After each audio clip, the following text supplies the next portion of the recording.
இன்னைக்கு டிடிவி தினகரன் பத்திரிகையாளர்களிடம் சொல்றாரு, எடப்பாடியை முதல்வர் வேட்பாளராக அறிவிக்கவில்லை என்றால் நாங்கள் கூட்டணியில் இருப்பதற்கு எங்களுக்கு எந்த தடையும் இல்லை. எடப்பாடி தான் முதல்வர் வேட்பாளர் என்பதுதான் எங்களுக்கு சிக்கல். இத டிடிவி தினகரன் பேசுறாரு. இதே டோன்ல ஓபிஎஸ் சொல்றாரு.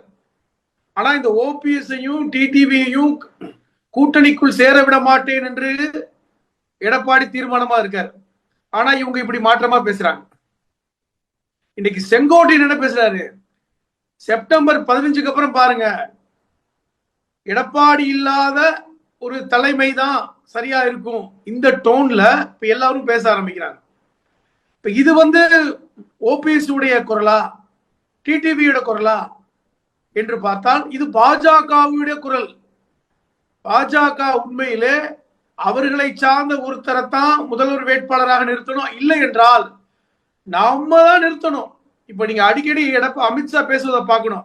இப்ப ஏன் நாங்க முதல்வர் வேட்பாளரை பத்தி பேசணும்? தேர்தல் முடிஞ்சதுக்கு அப்புறம் இங்க என்டிஏ கூட்டணியை சார்ந்த ஒருவர் முதல்வர் ஆவார். அவங்களுடைய அடிப்படை குணமே அதுதான். தேர்தல் முடிந்த பின்பு நாங்கள் வெற்றி பெற்று விட்டால் என்டிஏ கூட்டணியை சார்ந்த ஒருவர் முதல்வர் வேட்பாளராக இருப்பார். அப்படித்தான் எல்லா மாநிலத்திலையும் பண்றாங்க.